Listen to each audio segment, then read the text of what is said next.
Okay, so any doubt in yesterday's class? Yes, Kanchan. Okay, tell. Okay. Yesterday, actually, I was doing practice and I tried to make an instance. Okay. Hmm. And here I named here demo and I chose Amazon Linux, then here T2 Micro. And while I'm creating key pair, Hmm.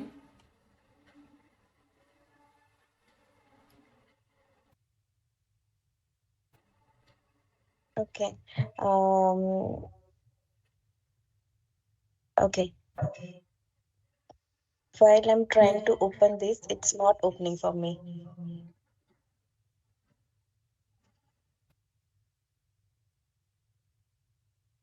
Yeah, it will not open because we can't open this PEM file in PDF. So just go to that download location where it is. Just click. Just 1 second. Just click on that folder icon next nearby that your mouse. Yes, open that. Click on this and go to. Okay, click on right click. Open with notepad or yeah, notepad. See, it's open. Okay, this is the key. Okay. Okay, And here we can save this key, na? it is already saved in download, so no need to save explicitly. It is saved only. You can directly go and use it. Just do one thing, just close this and you need to change the property from this AWS, this PDF to PEM. Okay, just right click on Oh, that file, download okay, files. okay,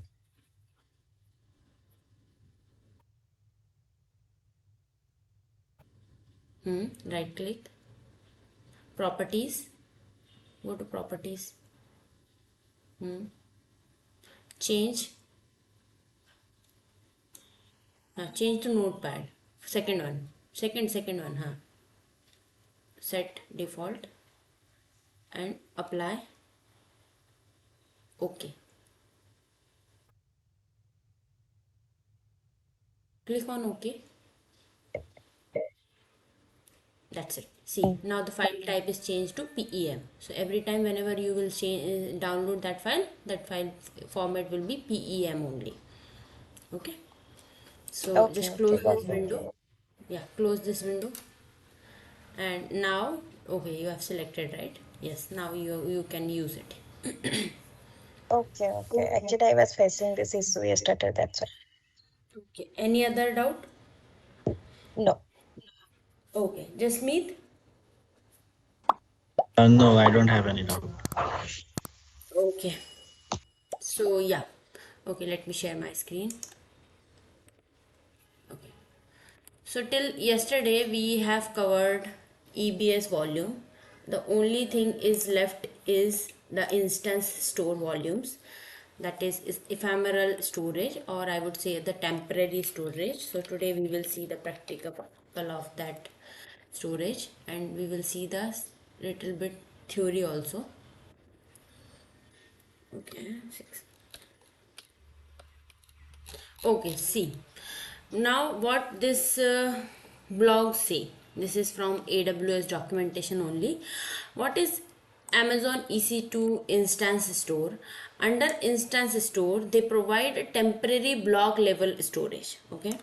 So under this, what task we perform? What is the use case of these instance stores? So that is, we can use this type of instances for buffer, caching, scratch data, and other temporary content, as these are the directly attached, physically attached with our machine, whatever hardware or whatever virtual machine we create. The instance store volumes are directly attached with our virtual machine, just like a hard disk we attach with our laptop, right? They are physically attached. So in a similar fashion they are attached. But block storage, that is EBS, that is network attached. It means the storage section will be present somewhere else and the machine will be present somewhere else, and they both are connected with the help of network. Okay, ephemeral storage or the instance storage are faster than the EBS volume because they are closer or they are directly attached with the machine.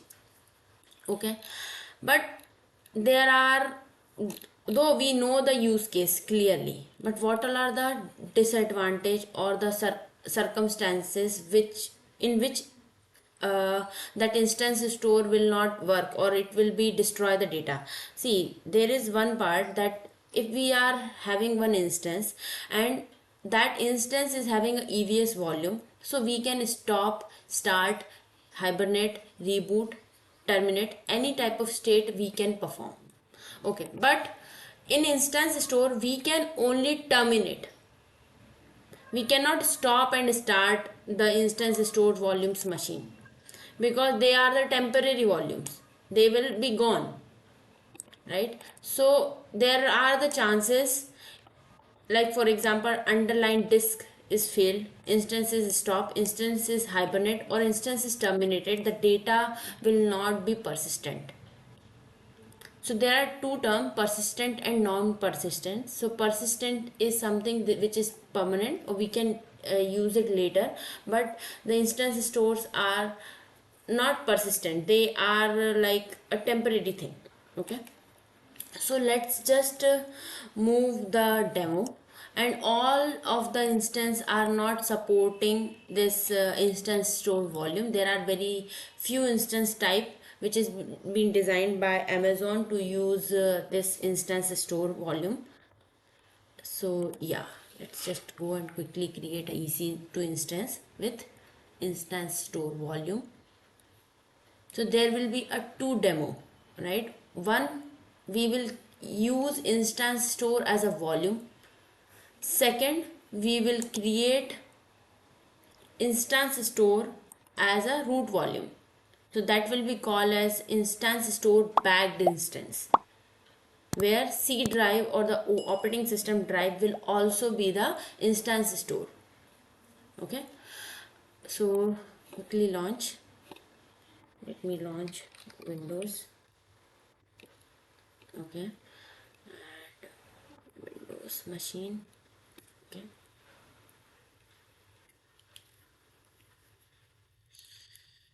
instance type change here, and if let me go to i3, where is the i3 large? No, i3 large, here this one. Okay, select, then the key pair. Okay, security group, our security group is this. Okay, now I'm in advance, I'm going to add more volumes.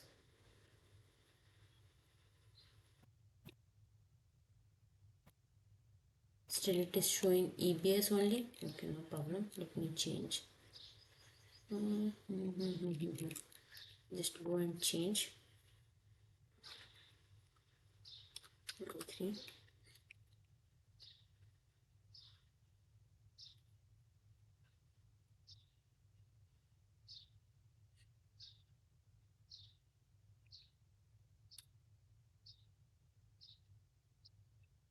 This will be chargeable. Okay, so if you will try and try to do practical, then quickly delete that also. Okay, yeah, see, that's what I'm trying to see. This one, if we will select I series instance, so we have two options. See, instance store volume also. Let's just check whether what we are getting in T2 or any other option. So see, simply go and select a T2 and T2 micro and then select instance. See, under this volume option you will only get this EBS volume section, right? And while adding also you can add these volumes only. You can add n number of volumes with your machine, there is no restriction. And yeah, So now if I will go and select i3, and let's just select i3 8x large, select instance type, and under this just go and see. Now you are able to see EBS volume section also and instance store volume section also.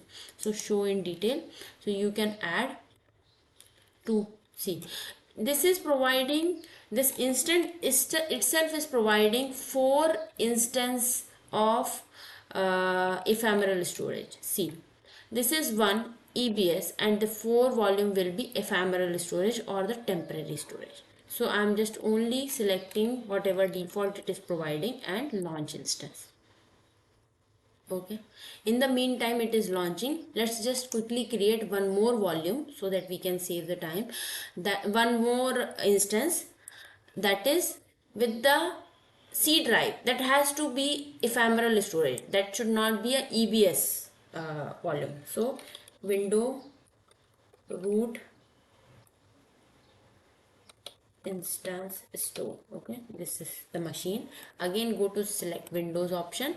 Under this Windows, did I selected Windows or not in my previous instance?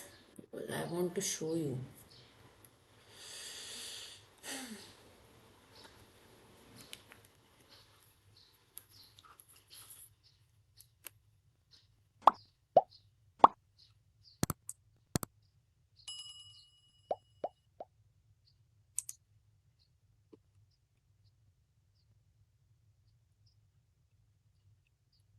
Okay, platform is Windows. Okay.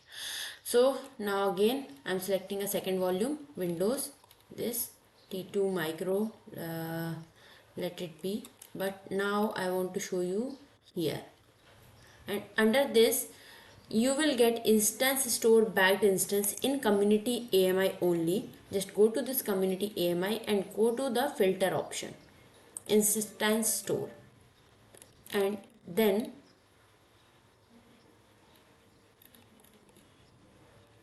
okay, okay, sorry, yeah, now you will have so many options available.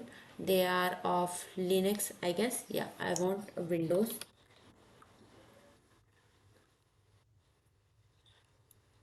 Under Windows, oh okay, no result found. It means they are not giving Windows machine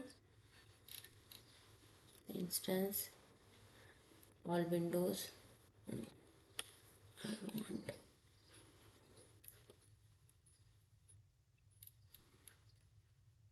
Okay, they are not giving Windows option right now, so let's just go with the Linux only to check what ephemeral option we are getting.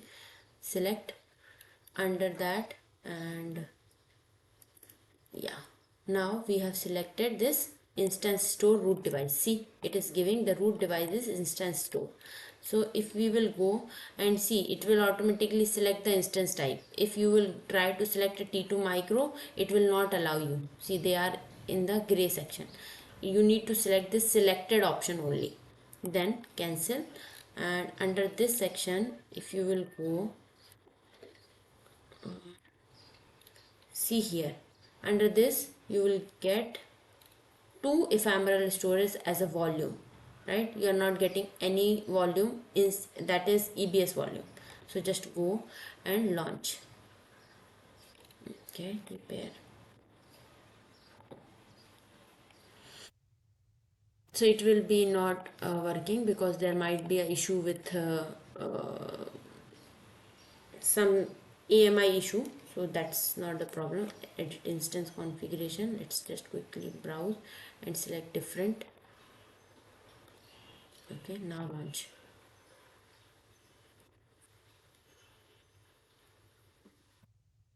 Okay, again.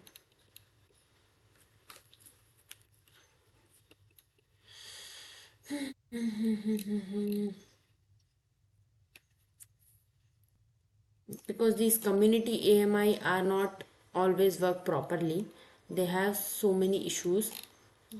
So they are 2018, so let me go and search a 2020 at least.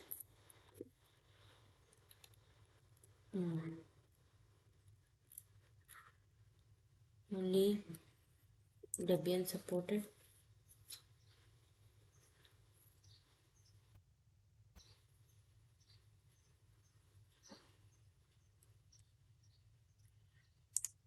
Result, yes. And let's, okay, it's in the marketplace, no problem. I'll bring one research, I'll do some research on that C drive, and it will take some time otherwise. Okay, let's just stick on uh, drive only as of now. But have you understood the concept what I'm trying to explain here with this community AMI? What about the root device or not? Okay, so see, under Windows, that machine which we have just created, let's just go in the volume section. And if you will see, under volume section, we have only 130 GB of volume. Okay, and if you will go to the instance and if you go to the storage, you will see we have 4 ephemeral storage also we have attached it, right? It was automatically attached it or it was not attached it. One second. Yeah, let's just try to connect first, then we will see what is there inside.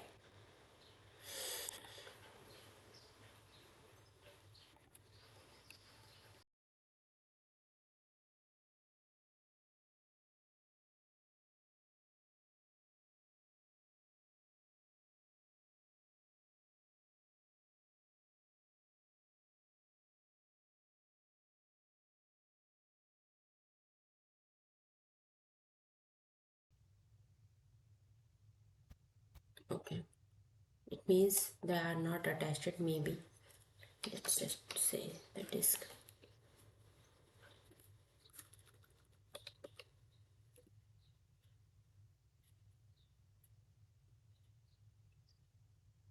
Okay, see, we got this here. See, unallocated. Okay, so these are temporary storage, and I want to now attach and I want to show you what happened with this temporary and new simple volume. Then next. Okay, done. Okay, so we have this D drive. Okay, under this D drive, let me go and create one file.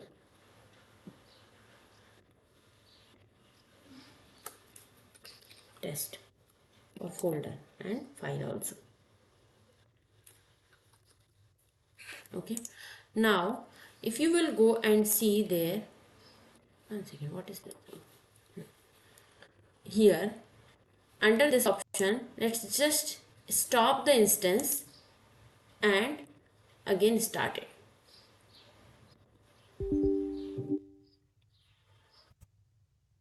and let just again connect it.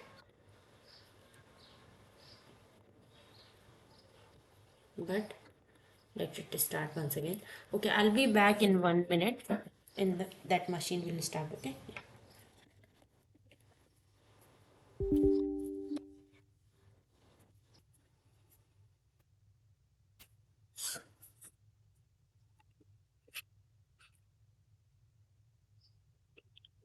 Okay, so yeah, now machine is stopped. Now let me start again.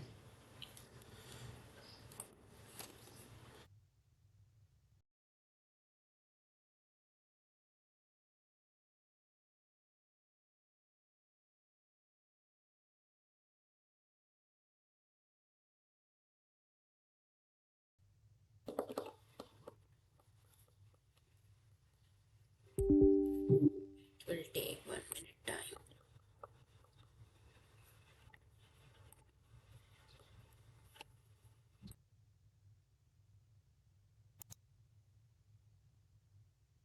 Also see, we have make that D drive online, and if we again go and see in the volume section, we only see this 30 GB. Why this is happening? Because this is temporary storage that extra drive which we have created, and that drive will not be take as a backup, or we cannot copy and we cannot take the snapshot. So that's why it is not reflecting under this volume section. That is only available till the area of that machine only. That's why it is not showing under this volume section. Okay.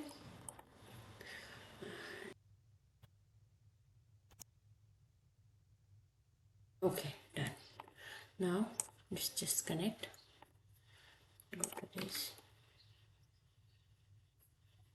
Okay, I have selected wrong endpoint.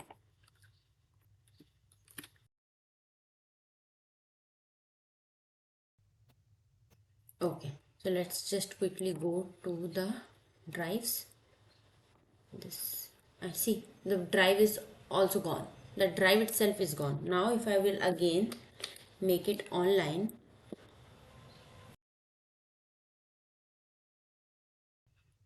see, there will not be any data. Understood this part? And see the size of these drives, they are 1 TB and 1.7 TB. It's very big. If you will go next also, see, all are with the same size. That's why they are costly and they are very limited, and they come with the special use case, then only we can use them. Understood? Any doubt till here?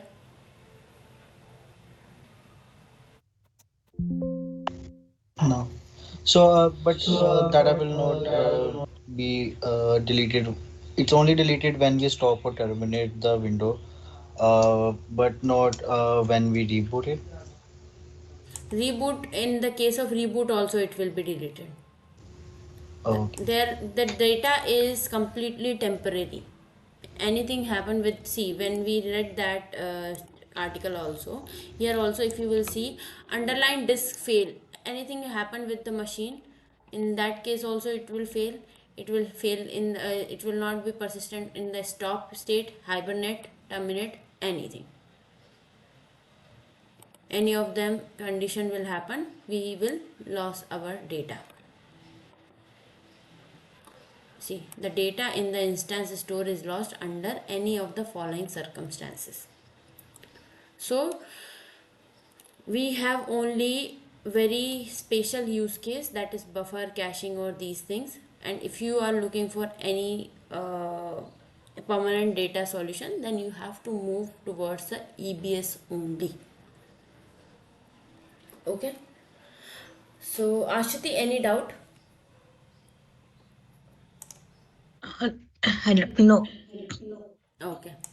So yeah, we are done with the EBS part, that is storage part, and that is attached with the EC2. Now we are moving towards the load balancer thing. So now what is load balancer? What do you understand by load balancer?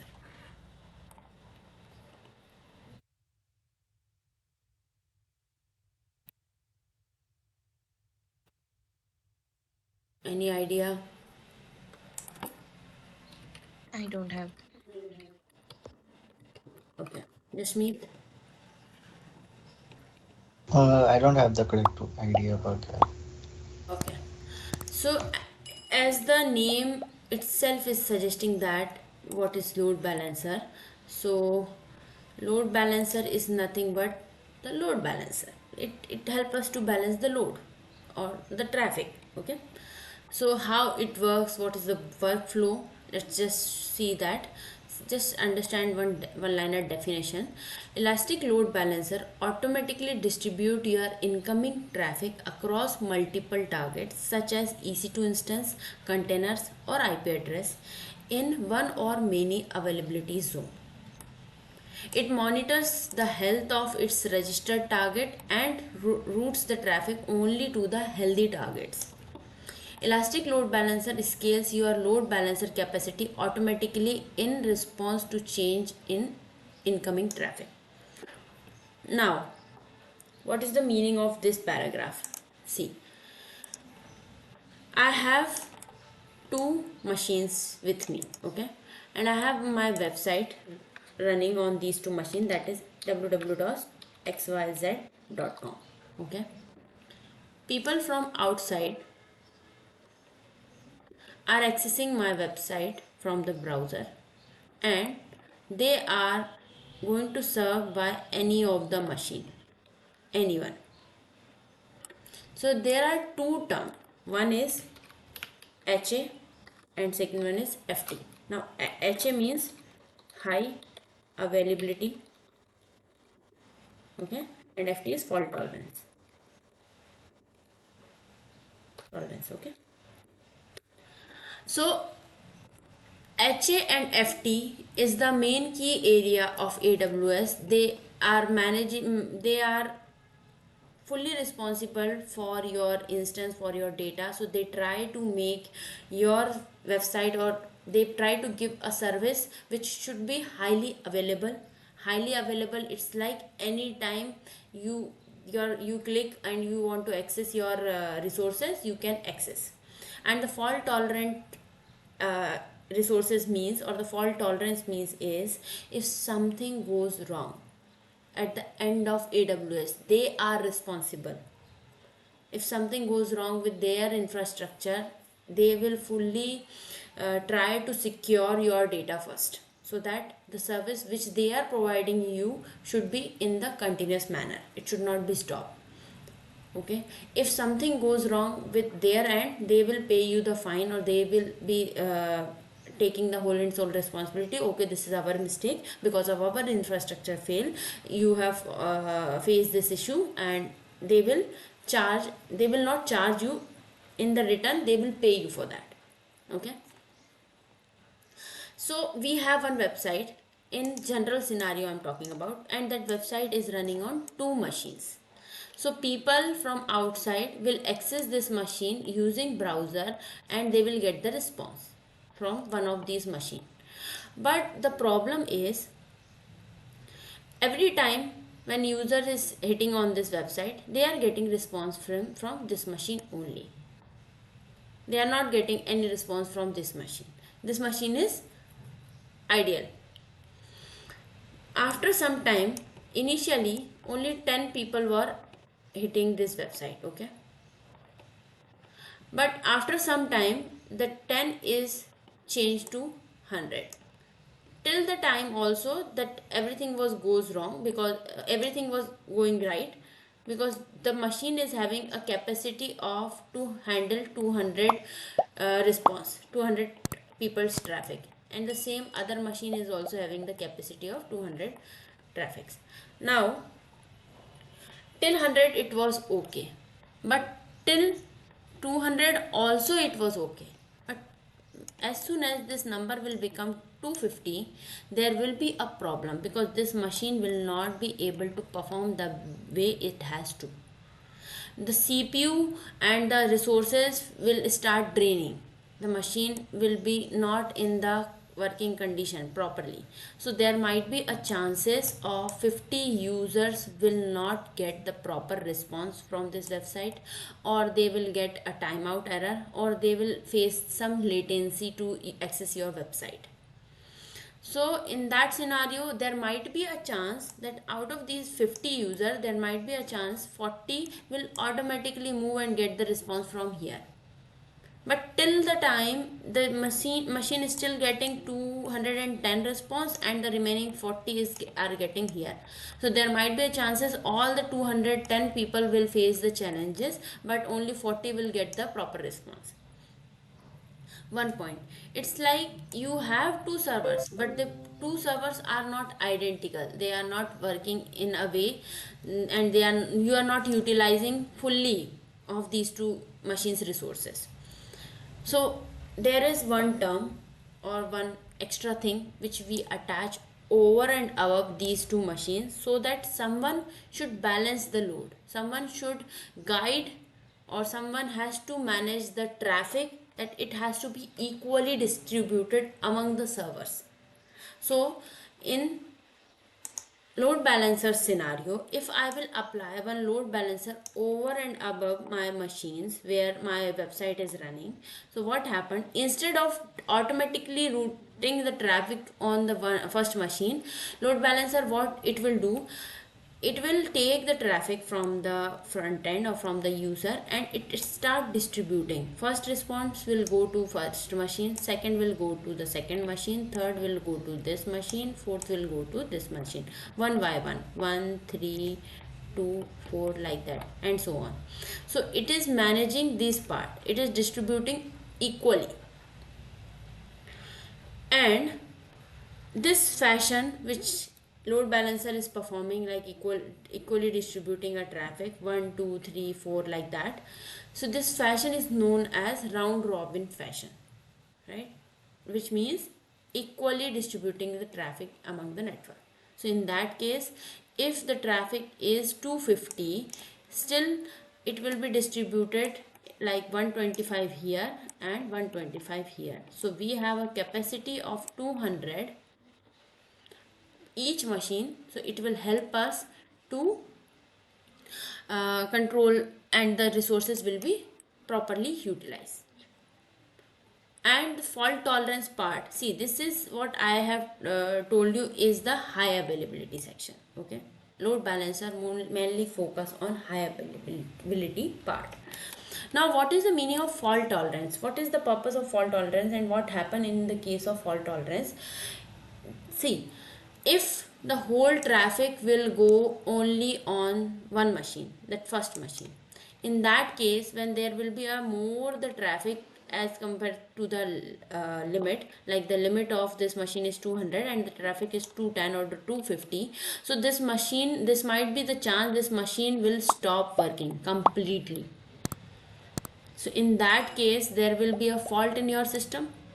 So there are 2-3 minutes of gap, so that the other people or the request which is coming can move to this machine. This might be possibility, but the response which is already in the holding state for this machine also get the request timeout error, and they will you will lose the customers also. They will think that okay, this is not the good website, it is always in the request time out error, so we are not going to visit it. So this is also one part, and the next request will move to here. So there is some part that if machine goes down, other will serve, but not fully, because you have not attached any of the requirement over and above to route the traffic. If this machine goes down, automatically it is doing whatever like percentage of work, like 10-20 it will do, but it will not be 100% authentic. You can't trust that once the traffic will be down on this machine, you will get the response from this machine. So this is not 100% true, because you have not given any instruction to the system. So to instruct that system, again the load balancer automatically perform these things. Because automatically, how automatically is been done, if you will see here, we have read one line, it monitor health of its registered target and route the traffic only on the healthy targets. So these are the target, the machines which we have attached, like machine 1 and 2, these are the target.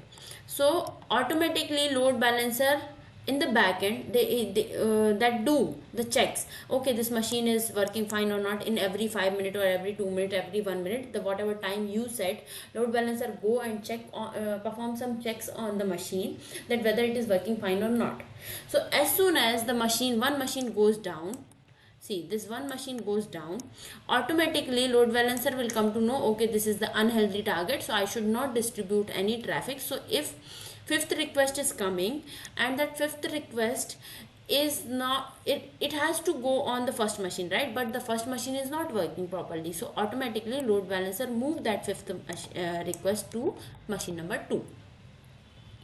So with this, it help to manage the fault tolerance also. So understood? Any doubt? This is very important concept.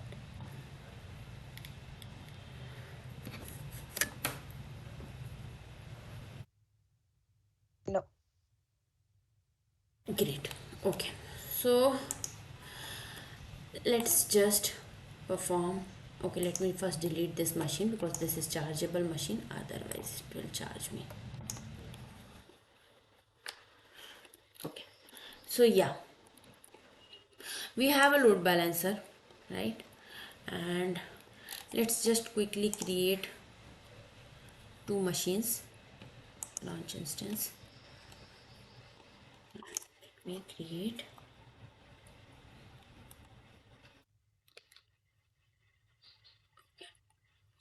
So see, we have this code. So let me add shebang line here. Okay. So let me launch two machines. That is Linux 1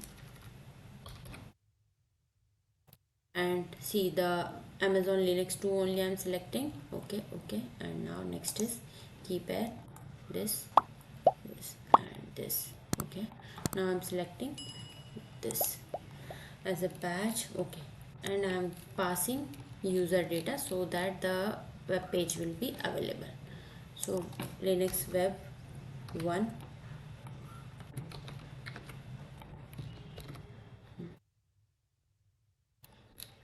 I think it's done.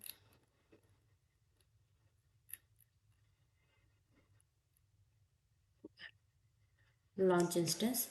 Let me launch second instance also.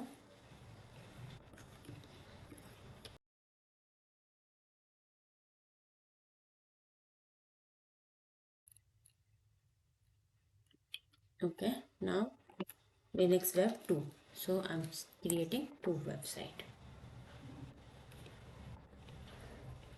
So we have two machines. Okay, now see in the left panel only you will see load balancer. Okay, under load balancer also you will see the target group. So target group is nothing but the group of targets.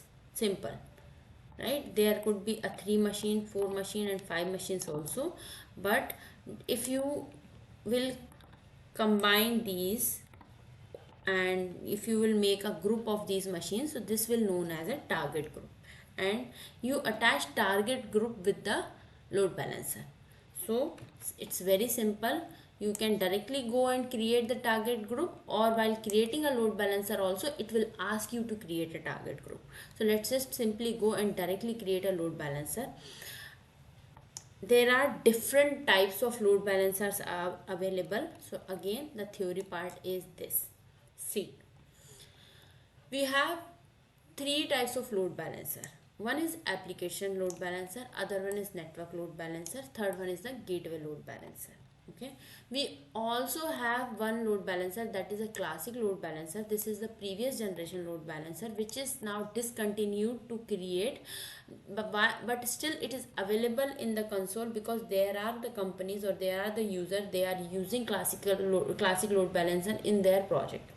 So they can't directly stop any service because there might be the problem, the existing project which is going on will not work properly. So they have kept that only for those people who are existing user of classic load balancer. Okay, classic load balancer was nothing but the part or the same performance which is being done by the application load balancer and network load balancer. They both, what they perform is in the combined version of classic load balancer 1 point, but this was very less. There was some of the limitation, we can't excel much on classic load balancer. So what Amazon did, Amazon also it is using, see, http, https, tcp and ssl traffic. Okay, but what Amazon did, after some time when they understood that there are the very big requirement and people are not fully utilizing their requirement with the help of classic load balancer, so they split that load balancer into two part. One is application load balancer and the third one is the network load balancer. Initially when load balancer is launched, only one option was there, that is a classic load balancer. Now it has created three options, but first was application load balancer, then network load balancer, then gateway load balancer. So under application load balancer we will see the demo of application load balancer in our session. So see, under application load balancer it is distributing the only traffic which is coming from http and https port, Now what is the meaning of these two? See, whatever we perform here on the browser, it's a HTTP thing. HTTP, it's like a hypertext. Okay, we know HTTP protocol, which is on the internet, right? So if, see, if I'll copy this IP address and if I will hit here, I will get my web page. So this is the HTTP response, because this is not secure. If I will apply my secure cell also, like SSL certification, so there will be a lock just like this. So this is HTTPS response. This one is HTTP response. Okay. So application load balancer only distribute these things. But network load balancer is mainly focused on the network part, that is TCP, UDP and TLS. Earlier, the response was SSL, secure shell. Now it is changed with the TLS, that is more higher than the SSL. Okay, and application load balancer is flexible and set your application with HTTP and HTTPS traffic only. But in case of network load balancer, it is like ultra high performance case. It's like you are not done with the click. Once you click on any website or anything, you will get response immediately within a microsecond.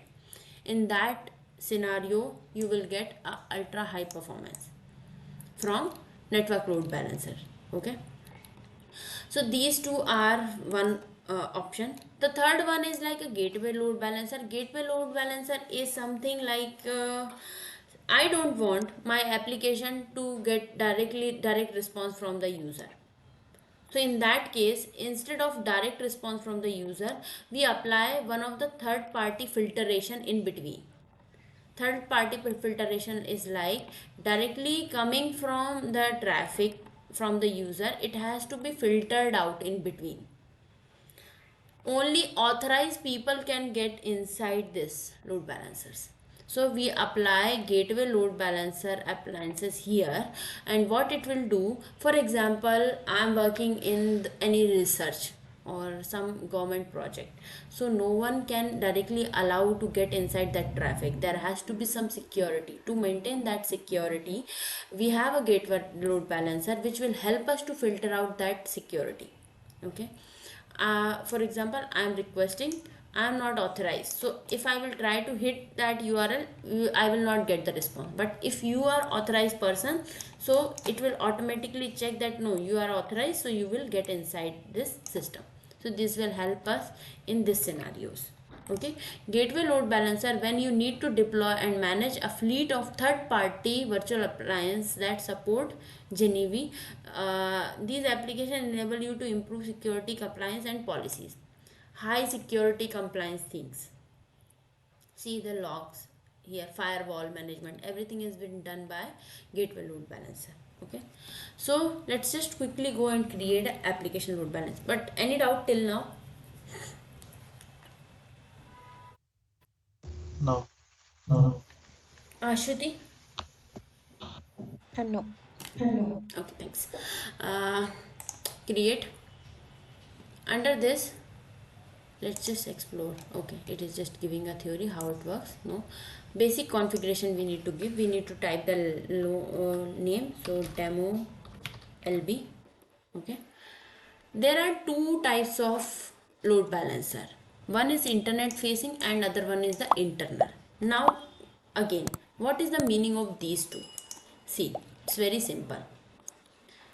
There is a traffic which is coming from the globe. Okay, so we have two machines, one and two.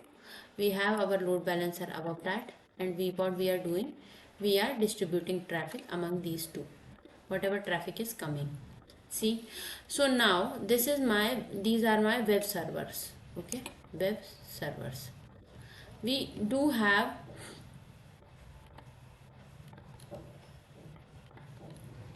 one database server here. Okay, not one, we have two or we have a three, for example. Okay, we have a three database server and we have a three web servers. Okay, so this is my architecture, and these, they are attached it, they are attached it here.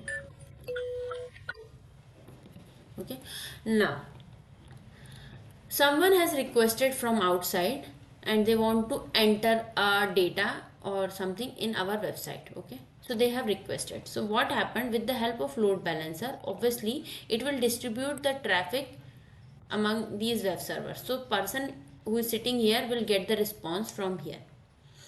So the traffic which is coming from internet, from outside the world, we apply load balancer that known as internet facing, because it is handling the traffic which is coming from internet facing. Okay, but there are some internal distributions also. Like for example, we have a 3 database and we have a 3 web servers. So how they will distribute the database, though these databases are identical, but it's not like if one database is performing insert operation and the other insert operation will also move here, so that query has to wait, because once the insert operation will be done, then only other will get the response. So to manage these kind of thing, instead of going on one database, we can attach one internal load balancer. Internal is nothing but the internet will not be available, that will be performed internally, that is not required internet access, right? So see, they all are in the same network, web server and the database server. They all are in my company's system. So we have a system, they both can talk each other internally without internet, with the help of private IPs. So to maintain that kind of architecture and to maintain the high availability and the load balancing and the fault tolerance thing internally also, so that, because if you will not get okay response from the database, you can't respond that the same to the customer that your record is added successfully.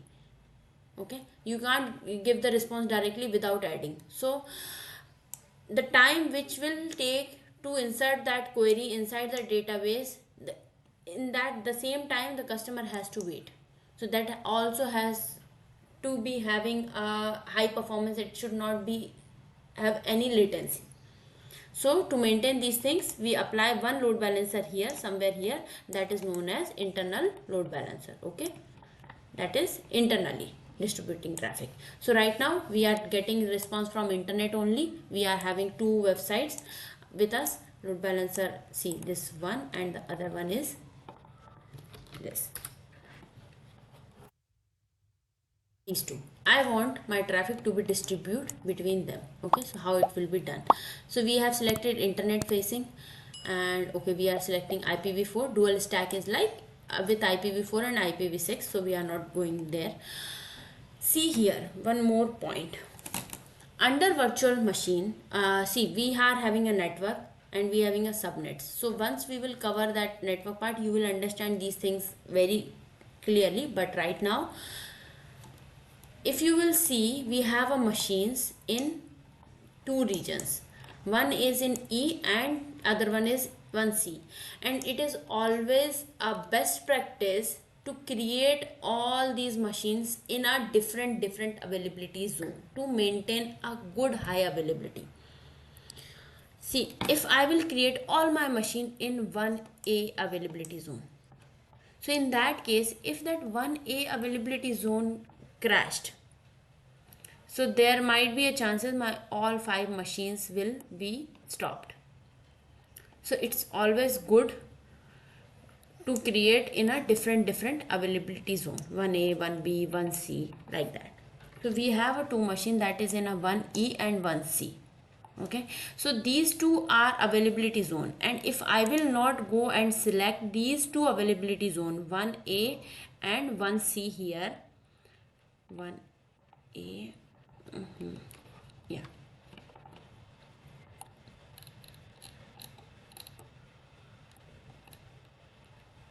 see 1A and 1C, if I will not select these two availability zone, I can't tell load balancer to distribute the load. So always make sure the availability zone in which your machine is present, that availability zone should be the part of load balancer. Okay, otherwise how load balancer will come to know I need to distribute my traffic among these availability zones? Okay, you have a machine in one V availability zone and you have not attached it with load balancer, so it will not distribute. So simple, you need to select all the, you can select all the availability zone as of now. So I'm just selecting all here, all, and again all. Okay, after that just select the security group. So we have a security group of this, and listeners, so we will cover that listeners part later. That's it. See, under this add on service tag, no summary. Okay, see, this is how it is not showing me the target option. Why? Target. Okay, it's not getting, so just create. Okay, see, yeah, this was the target option. Yeah, so Sorry, see, I didn't yeah, understand the part of the availability zone. So, do we have to select those availability zones which in which we are creating the virtual machines, uh, yes. or we are selecting just randomly all the No, availability? no, no. We need to select those machine, those availability zone in which my machine is present. See, the purpose of So, this. for those Mm-hmm. which you just created two virtual machines, they both are in same availability zones, No, or they are in a different. okay, I didn't notice that. And just see, let me show you. See, it's in one C and the other one is one E. Okay. So let me tell you once again the clear picture once again. See, this is my load balancer, okay, and I have a three machines, 1, 2, and 3, okay, and this machine is in 1A, other one is in 1E, or and the other one is in 1C, for example, and this is my load balancer. So load balancer is having a functionality to distribute the traffic, but how it distribute, how load balancer will come to know what all are the machines present there. So load balancer itself is having one networking part. Under this network section, you need to define that where your machine is present. For example, in load balancer, you have only given 1A, 1B availability zone, only two. And you have a machines in E and C also. So how load balancer will distribute? Load balancer only distribute traffic to 1A. It will not distribute there because that load balancer is not aware about these two machines. And what if I have two machines in same availability zone? Will the load It's balancer fine. will work or no? Yes, Okay, it's definitely. fine. I can also have one more machine here, 1A. So it will start distributing there. But this is not the best practice to create both the machine in same availability zone. Try to create in a different Okay. availability zone to maintain a high availability. As a good architect, you should be very careful with these small point. Okay. So if I want to distribute a traffic to 1E and 1C, I need to attach these availability zone also with load balancer. So this is what we have done here. We have, as of now, for demo purpose, I have attached all the availability zones. But if you want, you can select minimum and you can do the testing also. Now, as I have HTTP response here, that is port number 80 response, so I want that response or the traffic should be distributed among these target, because right now we don't have any target, so we need to create a target. It will take me towards the same screen, that target group screen.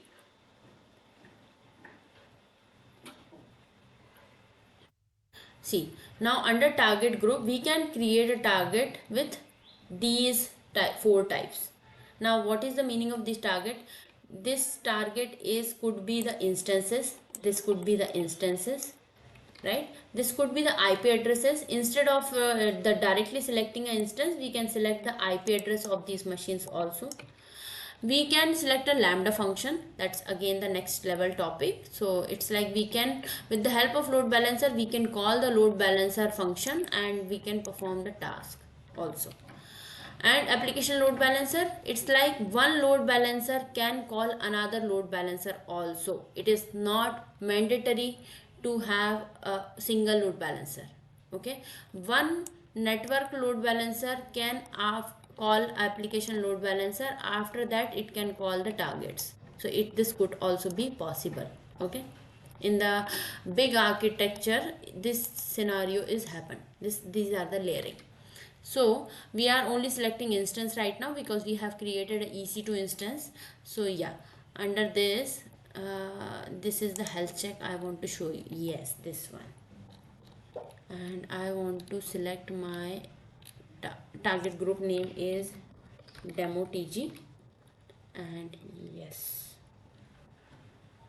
yeah, this is the health check. Now what does it mean by these? What is the meaning of these things?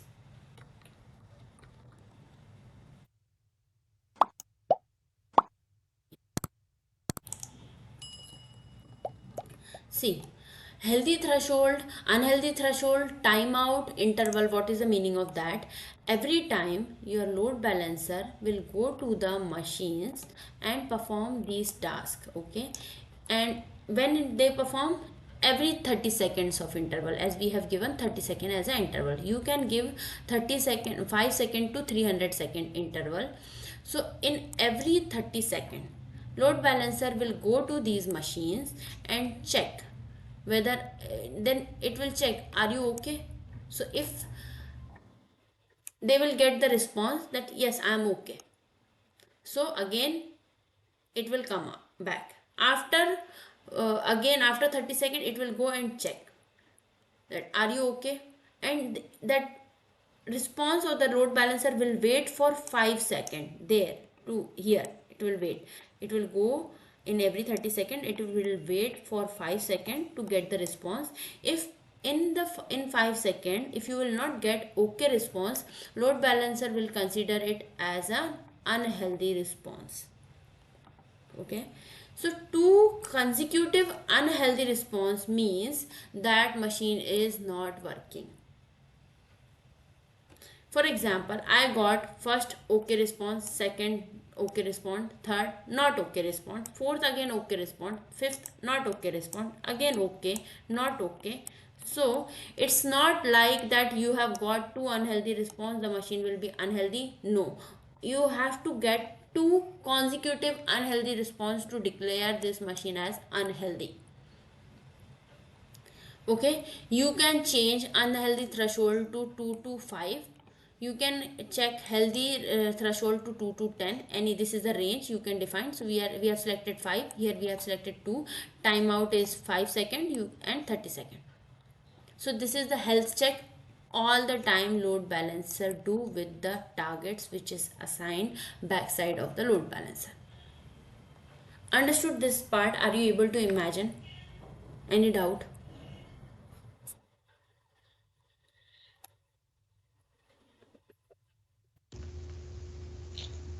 I have a little bit doubt regarding the site. So my doubt is, you have created two machines, right?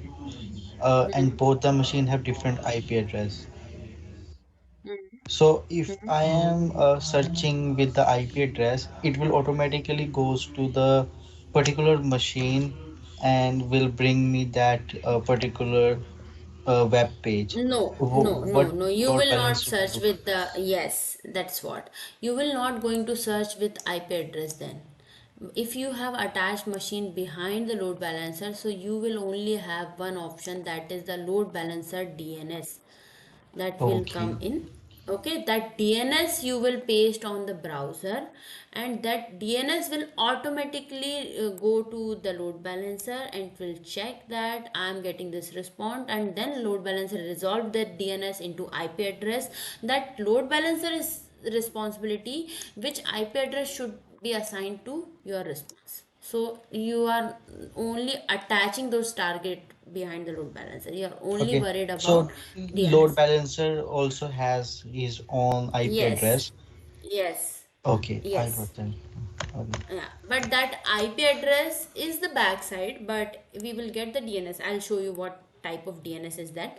Are you understood with this health check, which is very important? Yeah, yeah, Every I time, get it. okay, that response should be 200 response, success response, okay, 200 success response should be there. Now, okay, done. Yeah, we are done, right? Now, next we'll go and you will see the all the available instances, whatever instance you want to attach. I want to attach these two instances behind the load balancer, and to attach include as pending row. Yeah, okay, see they are now here. See, the health check is still under process. Create the target group. We have created a target group. Now we will go here and we will refresh this, and you will get one target group that we have just created under this, and simply go and create the load balancer. So once you will create the load balancer, it will take 1 or 2 minutes, and if you will go inside this target group, you will see the targets. See, they are in the initial state, initializing state. They means initial health check is in process by load balancer.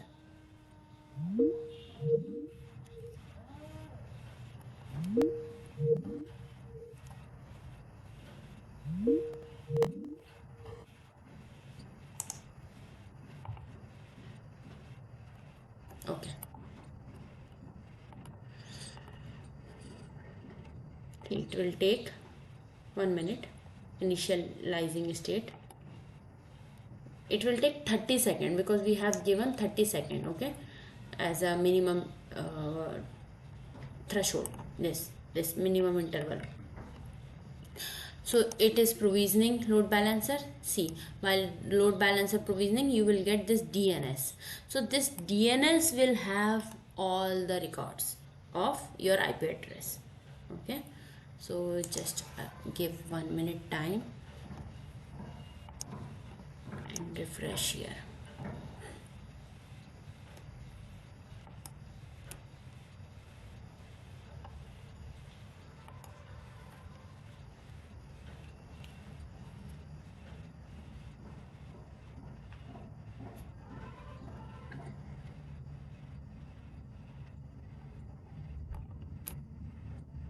See, now the status of these machines are healthy as per load balancer, and if you will go here,